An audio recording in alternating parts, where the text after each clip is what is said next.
Hi guys, this is Dan. Welcome to Angle Guides. For those of you that are new, welcome. For those of you that are returning, welcome back.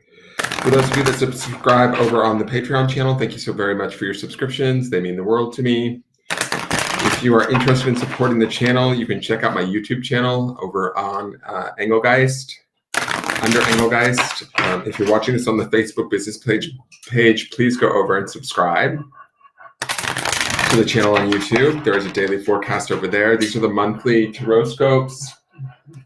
Sorry, I just had the dogs out in the yard, so he's camping again. It's really hot, so he sits out in the sun and he gets all overworked. This is the monthly Tarotscope for the sign of Gemini. So if you have sun, moon, or rising in Gemini, you may want to watch this, or if you have heavily placed planets, which would be indicate 3 or more, you may want to watch this. It's a broad overview of what kind of a May the Gemini sign may experience. So if it works for you, use it. If it doesn't, or you don't like the reading, that's completely fine. It's not like you're destined to live out whatever I say. So you don't have to worry if it's something that you don't want to hear or something that you don't like. You always have your own free will and choice in the matter. So let's see what's going on for the sign of Gemini for the month of May. This first card, I'm using one deck for all the signs this month. I'm using the Queen of the Moon Oracle. And this first card, all right.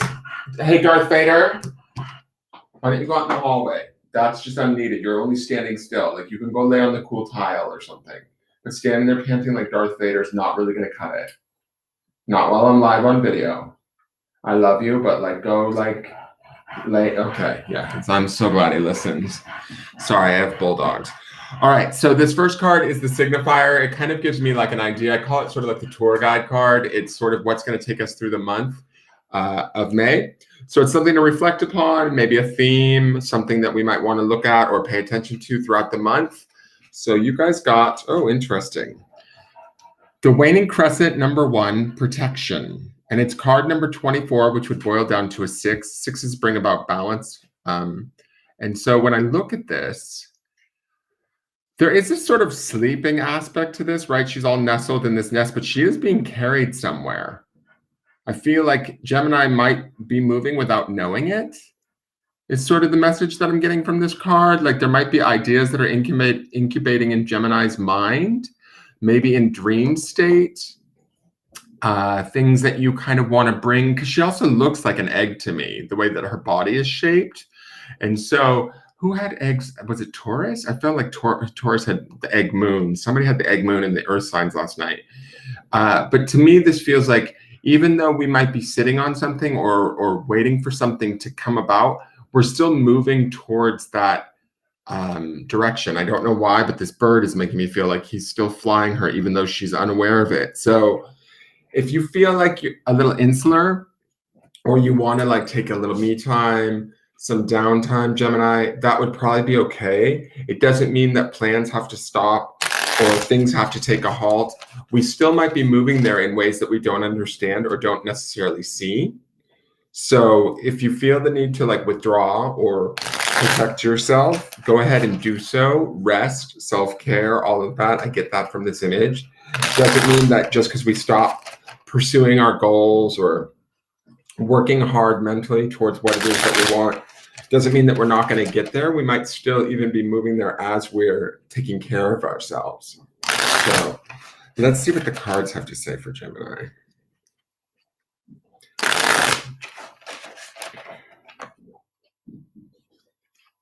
So this center card is where you guys are centered at. Tells me a bit about sort of what you're working on or where you're working from throughout the month of May. You'll go in and out of this card throughout the month. It also gives me indication as to what you could potentially be creating for the future. That's why I look at it. So we have the 3 of Swords.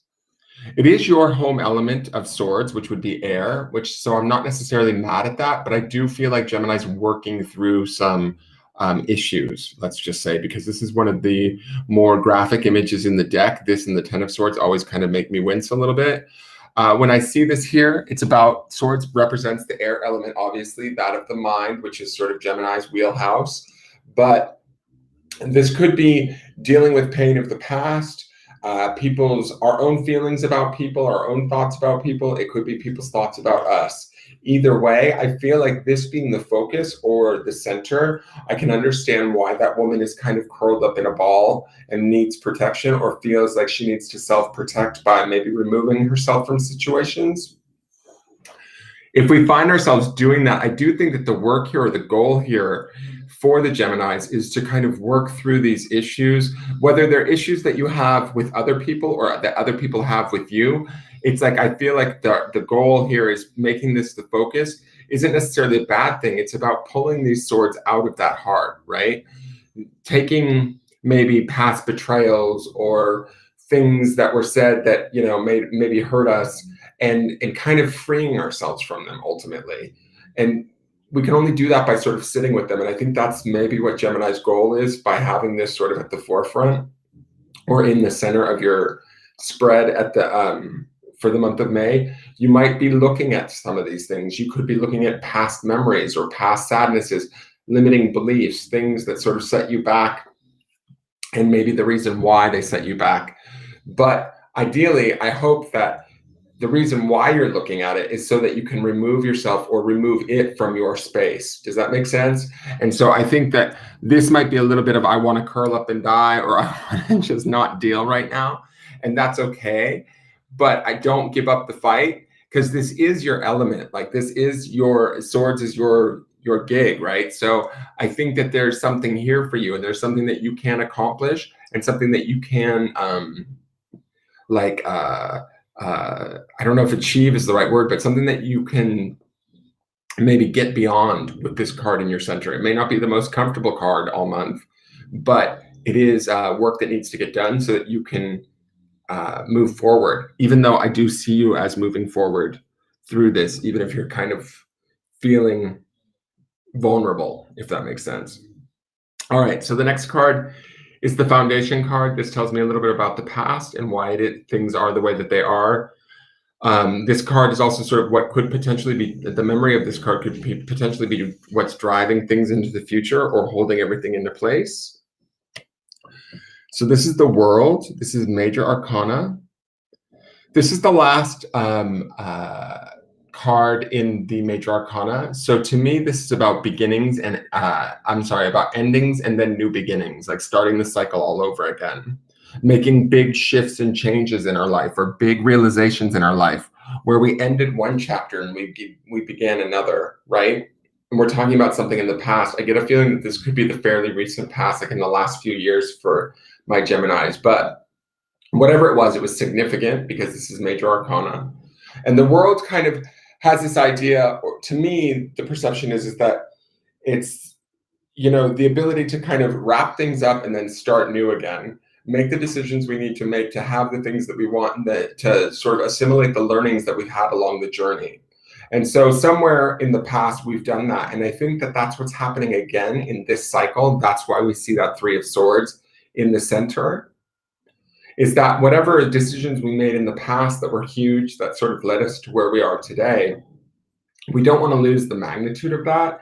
And I think that sometimes maybe Gemini can get into a bit of a rut, or feeling like you're stuck. And that could be that Three of Swords energy a little bit too, where the decisions that you made and the new doors, like the chapters you closed and the new doors you were beginning to open in the past, maybe you've lost sight of them, or maybe you've opened them and then things have gotten a little bit dull again, right?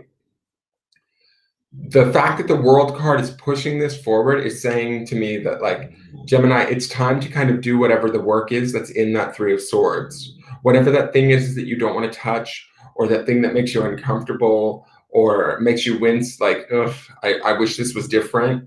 Whatever that is, we need to sort of change that, and we need to work on that in the month of May.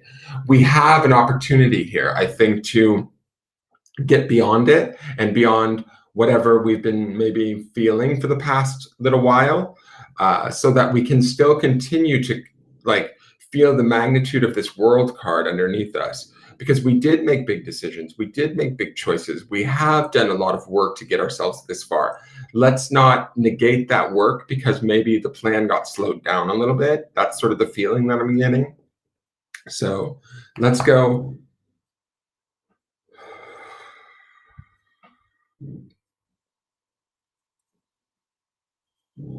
Hold on 1 second, please. Let's go to the Spirit or Soul card. Okay, so this was the same as, who was this? Who had this yesterday? Capricorn. This was in the same exact position as Capricorn. So if you know any Capricorns, get with your Capricorns and talk with them. This is the Hermit card, right? And this is in your spirit space. Again, this would indicate about going deep into ourselves, understanding ourselves at a deep spiritual level. This is what our spirit is wanting for us, is to sort of bring about that wisdom that we have deep within us. That spiritual wisdom, that connection, that awareness. This is associated with the sign of Virgo, which would be a little bit judgmental. Which, you know, Geminis, because you guys are air signs, you can be in your mind a bit, and you don't mind making assessments of people, so to speak. But when I look at the Hermit, to me, this is like your spirit saying, reminding you about who you are, what you're worth, the light that shines within you, and sort of utilizing that strength and that power to move yourself through this Three of Swords, right?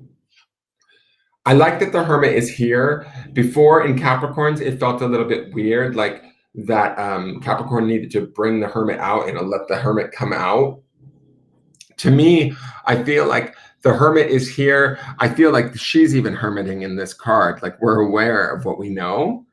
We're also aware of maybe the pains of the past, or the opinions of others, or our opinions of others that have caused us sadness and pain.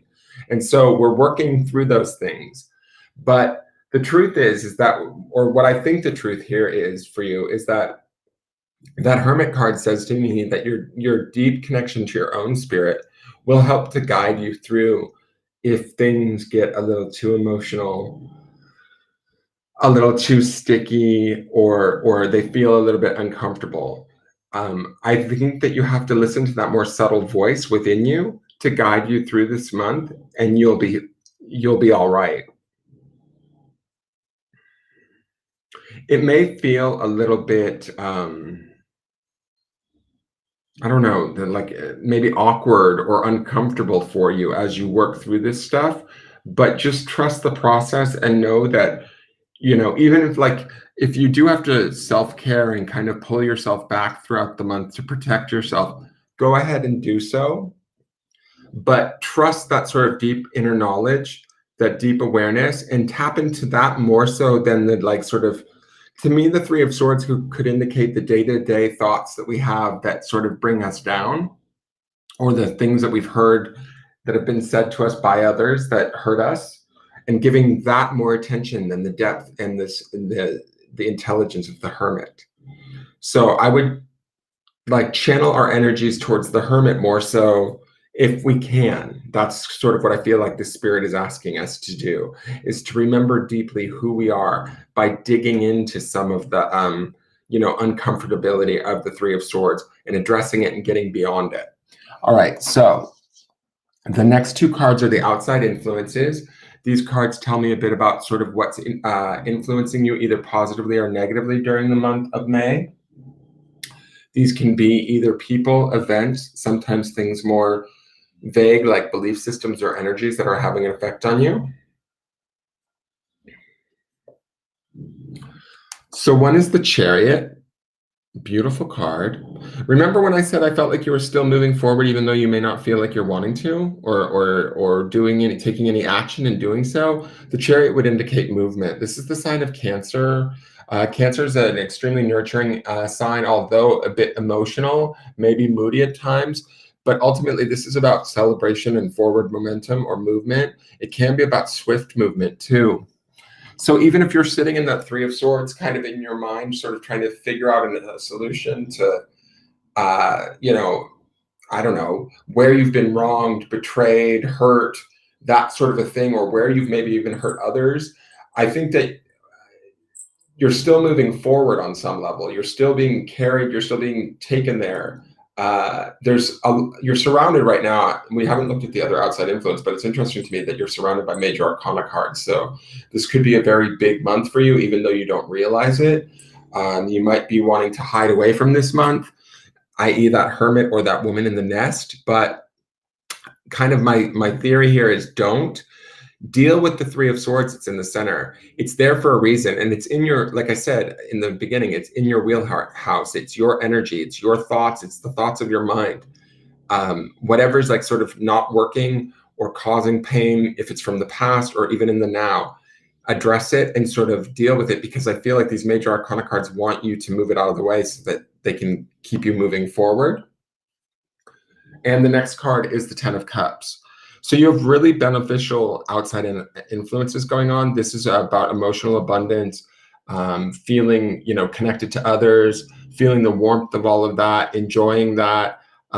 There should be an opportunity here, I think, through removing those Three Swords or whatever might be plaguing you mentally in and out of the month, throughout the month, whatever's bothering you, whether it's from the past or from right now, don't let it be your focus. That's kind of my feeling. Remove that out of your way and enjoy the sort of gifts that are going on around you. Remind yourself why you sort of made the choices that you made to get where you're at. To me, it's like that Three of Swords just feels like a gray cloud in the center, and all we're focusing on is the gray cloud and not the fact that, we could put up an umbrella and sort of walk through and get, sunlight or a whole different experience. Does that make sense? And so, let me just see here.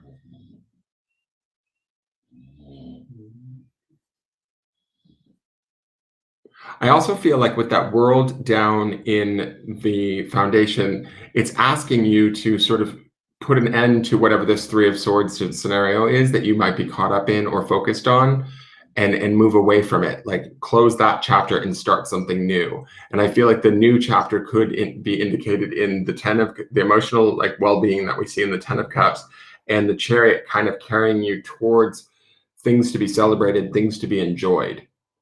I don't know if you've been enjoying things up until this point right now, Gemini. You maybe have not. That could be the Three of Swords and why it's in your center. But I feel like if you haven't been, then those things need to change, or they're about to change if you will allow them to. It's kind of the feeling that I'm getting when I'm looking at these cards. So let me, the last card is the potential outcomes. This card tells me a bit about sort of where things are going to end up, barring that nothing major changes. This card is not set in stone, so if it's a negative card, you can use it as a warning to make choices and changes through your own free will. But if it's a positive card, we can take heart in the fact that you guys are naturally heading towards it. So this is the Three of Pentacles. I'm okay with this card. I like that we go from the Three of Swords to the Three of Pentacles. Feels to me like a healing does take place. If my Geminis are dealing with any sort of relationship stuff right now, like I think that Three of Swords, it could be relationships from the past or like things that were said. It's all of that sort of energy, right? I feel like the Three of Pentacles is all about cooperative collaboration, coming together and making things right or work well together. Now, this doesn't necessarily mean that we heal the relationships. For some of you, it may, right? To me, I see a healing there, where the Three of Swords indicates pain and sadness, but the Three of Pentacles indicates sort of the renewal of that and it becoming more firm and grounded and back to a better place where things can be more productive and conducive to making, things happen in a positive way, right? Feeling connected to others. We see that also in the Ten of Cups. But for those of you that maybe you're dealing with some stuff that you don't necessarily want to be involved with those people anymore, this Three of Pentacles could indicate sort of new relations, new opportunities to connect with others that will appreciate you, that will show you sort of how to put together whatever it is that you want or desire or need. The Ten of Cups and the Chariot are both really positive cards. They want to move you towards this collaborative outcome. The Hermit up in the spirit space and this woman in the nest says to me that maybe my Geminis have been a little bit disconnected or pulled back. And the Three of Swords also would indicate that a little bit too, that maybe you haven't really had a whole lot of an opportunity to really feel social and connected in that way. And so maybe now is the time to start to shift that energy and move some old thoughts and things out of our space and get on to having back the positivity and the lightness that we desire. And we will be able to do that, it looks like, with the Three of Pentacles at the end of the month. Be open to that idea. Pentacles could indicate too also money-making ideas or things that, new business opportunities that could come out of these collaborations. You never know, some of you that you might experience that. Ideally, the things that feel right, the things that sort of, you know, that Chariot to me also as an outside influence feels like you can kind of trust the universe, that it's going to lead you in the right direction. You just have to use the intelligence and the spiritual connectedness of that Hermit, that voice inside of you. Don't use those stormy thoughts of the Three of Swords, right? The distrust, the worry, the resentment, anything that might be going on in that sort of vein in your center, you want to address and remove this month, so that you can get to a place where you're in this Three of Pentacles, where you're more open, more available for collaboration, because there will be some things to come. I really do think that is the case. All right, so that is your Gemini forecast. I hope it makes sense, you guys. And have a great May. I will be back next month to see you then. And have a great May. Thank you so much. Give the video a thumbs up if you like, share it out, leave a question or comment if you feel so inclined, and please subscribe to the channel. All right, take care. Bye-bye.